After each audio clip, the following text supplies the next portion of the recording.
Hi, I'm Shashank Bhargav, and you're listening to Three Things, the Indian Express news show.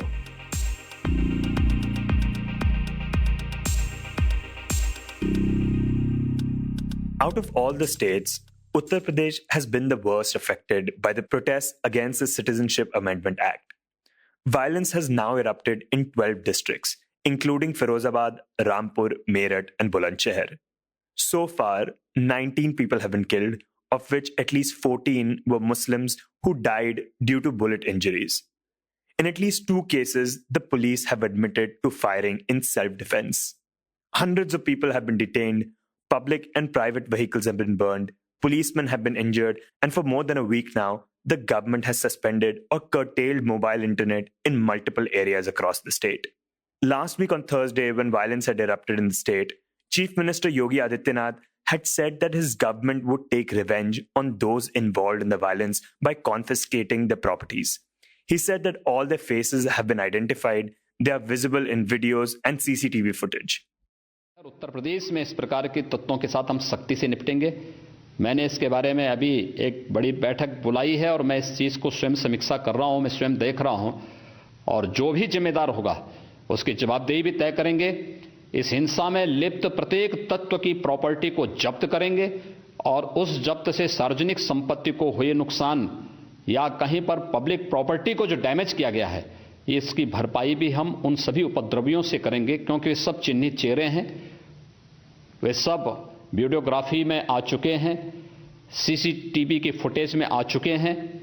इन सब की property को जब्त करके इनसे हम इसका बदला लेंगे और सख्ती से निपटने के लिए इसके बारे में मैंने कहा है। Today, we'll talk about the many ways in which the UP government has responded to the protests. But first, we discuss a place that has seen a major crackdown by the police. In previous episodes, we have talked about Kanpur, Lucknow, Meerut, and Bijnor. Now, we talk about Muzaffarnagar, where protests that took place on Friday eventually turned violent. To talk about it, Amil Bhatnagar joins us. Amil, could you first talk about what exactly went down in Muzaffarnagar on Friday? Could you set the series of events that took place? Right. So, as we all know, several districts of Western Uttar Pradesh were hit with violence following protests against the Citizenship Amendment Act. Muzaffarnagar was one of them. So, on Friday, between 1:30 and 2 p.m., a huge crowd gathered close to this place called Meenakshi Chowk. The police estimate the crowd numbers to be more than 50,000. So, for an hour or so, the protest was peaceful. The people were walking, moving towards part of the city in Kalapar. And at around 3:30, clashes between the protesters and police broke out. So the police claimed that they were stone pelting start from the other side, and the police, in order to dispel the crowd, began lathi charge and fired tear gas ammunitions at the crowd to dispel them. And there was more stone pelting on the other side. Of course, there were several injuries. Several people were detained in that process as well. And approximately the violent clashes lasted for a couple of hours. And this was Friday afternoon. Now, I spoke to several locals in the Khalapar area. After 8 hours following the violence, so after 5 p.m., the crowd started moving back and the police also retreated. So there was some calm in the area for around 4, 5, 6 hours. Then later on, at around 11:30, 12 in the night, the police forces allegedly started moving inside the colonies. And we also received several CCTV footages, pictures, videos. The police began a crackdown of sorts. So now what the police was doing is, in a group of 50 to 100 policemen, they moved in the Kalapar area and they began vandalizing the properties of the people. Now, these people, most of the people were not even involved in the protest as per their allegation. They were in their houses when the violence was breaking out. But the police, nonetheless, were also detaining people from those places. Like, for example, I spoke to a man who was 74-year-old. He's a heart patient. He also has polio. And he was detained from his house. And even though he wasn't even anywhere near the protest. So the police broke cars. They broke glass windows. They even entered houses, ransacked the houses. They vandalized. And there was a lot of alleged police brutality in the Khalapar area. They entered more than 50, 60 houses. In fact, I even spoke to some people in a local mosque, and even they showed me a footage where the police at around 1 a.m. in the night could be seen breaking the windows of the mosque and even charging inside the mosque and breaking other things. So following the violence, there was an entire entire duration, where the police, in the name of detaining people, they were just entering houses and causing a lot of damage to properties. In fact, they even broke CCTV cameras placed outside houses, lanes, allegedly did not get identified in the process as well. Okay, so now that, I mean, you mentioned that people even showed you CCTV footage of the police doing that. What has been the police's response to all this? So the police has completely denied that they entered the houses. So, for example, there is also a person who had a gunshot wound, and one person died of a bullet wound. So now the police have completely denied any charge of A, even firing a bullet, B, even entering those houses. So when I spoke to the senior police officials, they said that it must have been the protesters or the antisocial elements who perhaps wanted to paint the police in a bad image carried out these things, and they have not even accepted even an iota of responsibility. And even though the locals in large numbers are alleging that they saw policemen in uniform. In fact, I spoke to a local, he said that there were also policemen in civilian clothes. And when he asked them, where are you from? Why are you doing this? He said, I'm from the media, I'm just documenting. And then later that person could also be seen, indulging in this sort of, brutality. So the locals are standing on their version of the fact that this is the police, or the police is saying, it could have been anyone else but us. What do we know about the situation down there now? What is the mood on the ground? What has this entire incident left people with? So, Shashank, we must understand that Muzaffarnagar is a sensitive area because of the 2013 riots. There's always been, a sense of edge in the area. People had slowly started recovering from the destruction that had the rampage that had gone on during those riots. So people were starting to now get back to their lives, get to the comfort zone. Now, what has this done is this entire incident has ruptured that entire piece as well. Several families have left the area for temporary periods because they think they might not be safe. They fear prosecution, they fear torture. So they feel that it's safer for them to move out. So there are locked houses right now. When I visited Khalapar area, shops were closed. The shops had been sealed because the police want to study the CCTV footage, recover losses. So the shops are not functioning. The daily life, the bustle of that area, and that area is a very crowded area. There was silence. There was an eerie curfew in that area, and everywhere people are apprehensive of what the police might just unleash because they feel that they are the ones in authority. In fact, such was the fear. Most of the people who were injured in protest did not even get an MLC done in government hospitals because they thought they might get identified and arrested, so on and so forth. The one family I spoke to, who's the 26-year-old Noor Muhammad, who died in the protest, I confirmed this from a medical official as well, that he died because he had a bullet through his head. Now, the police did not even let the family bury him in his hometown, fearing there could be some local backlash.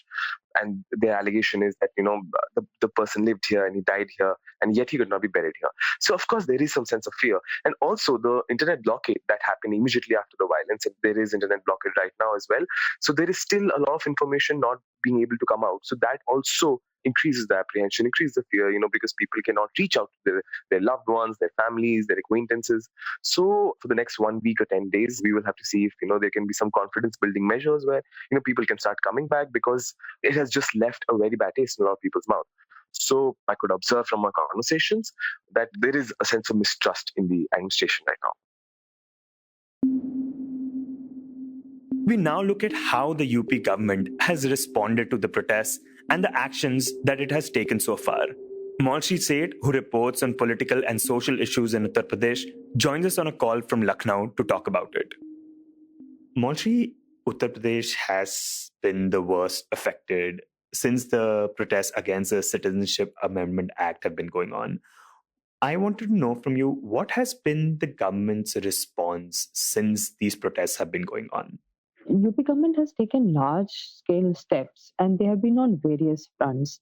First of all, large number of people were detained immediately after the protest, and then FIRs were lodged, and soon after that, the arrests were made. And now, what government has started doing is they are issuing notices to the people who have been identified through social media and through video CCTV footages. And now the notices are being issued to them, telling them about the damage to the property that has been done, and they are being asked to give their response in a week's time. Otherwise, asking them that why their properties should not be attached. So that is the step that is being taken now all across the state. It began from Rampur, and now other districts are also taking it forward. They are releasing the photographs of the protesters, which have been taken through different footages, be it CCTV cameras or the media images. And now these people are being served notices after the identifications one after another. What do these notices say? These notices basically talk about the damage. First of all, the damage that has been done, like in Rampur, it was being talked about the damage to the public property and to bikes, motorcycles, vehicles. And in Rampur, it gave the total estimate roughly about 14 lakh. And the administration said that this is the initial estimate, while they have asked other departments to also ascertain or to evaluate the damage. And the number of the figures could increase even more. And then these notices ask the response or the reply of the identified protesters, asking them that why government should not initiate the process of attaching their property and whatever the response they have to say. And once the reply is there, so based on that, the further action would be taken. You mentioned that government is identifying people through social media. Could you elaborate on that?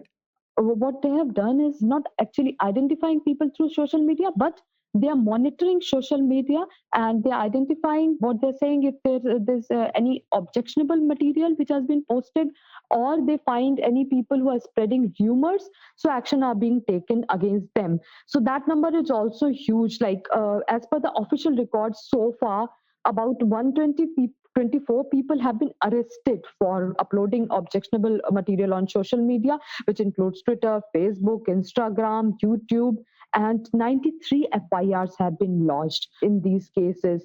And as per the again the official records, it's about 20,000 social media posts against which the action has been taken, which itself includes about 10,000 Facebook posts and about 9,000 or so Twitter posts. That is how government is moving and monitoring the social media. We also had Prime Minister Narendra Modi. He was in the state, and on Sunday, he talked about rights and responsibilities that people should have. Could you talk about what all did he say?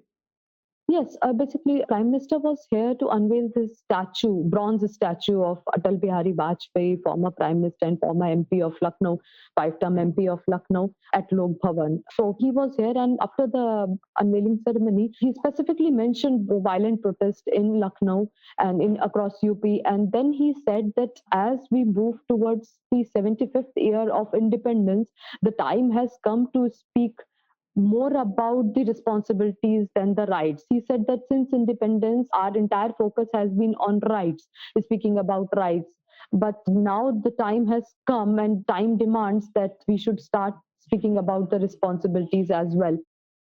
आजादी के दीवानों के सपनों को आज अगर हम तोलते हैं तो समय की मांग है कि अब तक भले हमने अधिकारों पर बल दिया हो, लेकिन अब वक्त की मांग है कि हमें अपने कर्तव्यों, अपने दायित्वों पर भी उतना ही बल देना है। ये बात मैं इसलिए कह रहा हूं क्योंकि यूपी में जिस तरह कुछ लोगों ने विरोध प्रदर्शन के नाम पर हिंसा की, सरकारी संपत्ति को नुकसान पहुंचाया, वो अपने घर में बैठ करके एक बार खुद को सवाल पूछे, क्या उनका ये रास्ता सही था? Could you also talk about the reward posters that have been issued of the protesters in the state? Basically, while posters have been put up in different parts of the state of the protesters by police one after another, in Bijnor, specifically reward posters have been put up of wanted people in the protests, which has put up the reward of rupees 25,000 each for the information on these wanted people in the violent protests that had taken place on December 19.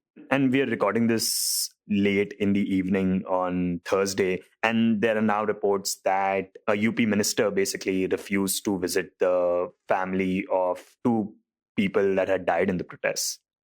Yes, that's true. UP government's vocational education and skill development minister Kapil Deg Agrawal was reportedly in Bijnor, and few media persons asked him why is he not visiting the families of two people who had died during the protest against the CAA. So he reportedly told them that why should he visit the families of Upadravis. So Upadravis are basically those who had created vandalism. So why should he be visiting the families of those? And as per the reports, he visited the family of Omraj Saini, who was injured in the violence. जो 2 लोग और मारे गए थे, एक police कह रही कि हमारी गोली से, एक पुलिस कह रही कि आतताइयों की गोली से, 15वीं गोली से मरे हैं, आप वहाँ तो नहीं गए। ऐसा सबका साथ सबका विकास कैसे होगा? नहीं, इसलिए नहीं होगा, उपद्रव में मैं क्यों जाऊँगा? नहीं, जो लोग उपद्रव कर रहे हैं, पुलिस के मुताबिक उपद्रव जो लोग हैं। इसको मेरी बात मुझे जो लोग उपद्रव कर रहे हैं, जो इस प्रदेश को, देश को आग में झुकना चाहते हैं, वो सामाजिक कैसे हो गए? और सामाजिक व्यक्ति का मुझे, ऐसे व्यक्ति का मुझे क्यों जाना चाहिए जो नेहटोर को, जनपद किशोर को आग में झुकाना चाहता है? ऐसे व्यक्ति मुझे क्यों जाना चाहिए? And Maulshree, there are also reports that the UP police is looking into the role of the Popular Front of India, which is reportedly a Islamic fundamentalist organization. They have been looking into their role in these protests. Yes, that's true. The Uttar Pradesh Deputy Chief Minister Dinesh Sharma had held a press conference few days back, and where he had, for the first time, talked about the suspect of the organization into these violent protests. The very next day, police had arrested its chief, Wasim, in Lucknow, along with others, and had called them. They said that they see them as they are probing their role as the masterminds behind the violent protest in Lucknow. What government is doing now, they are also planning to write to the center government to put a ban on this organization in UP. So government is actually looking into the role of the organization into these violent protests at the larger level. Now, looking back to these various responses by the government, how have the people reacted to all this? So right now there's a lot of apprehension among people. Tomorrow there are Friday prayers, and already 327 FIRs have been lodged, and about 1,113 arrests have been made, while 19 deaths have officially taken place following these protests. And tomorrow there's going to be Friday prayers. Last time, after the Friday prayers, there were violent protests in Kanpur and other parts of the state. So people are apprehensive since more and more arrests are being made, and posters are being posted across the state in every district. So people are apprehensive about what would happen, and especially there are again reports because most of the last week internet services in larger part of the state were stopped, and there are again reports because Lucknow they were restored yesterday, and there are again reports because of following the Friday prayers, the internet services might be stopped again today. So all across there are a lot of apprehensions among the public about what might happen next. You were listening to Three Things by the Indian Express. Today's show, as always, was edited and mixed by our producer Joshua Thomas. If you like the show, then do subscribe to us wherever you get your podcasts. You can also recommend the show to someone you think will like it. Share it with a friend or someone in your family. It's the best way for people to get to know about us. You can also tweet us at Express Audio and write to us at podcasts@indianexpress.com.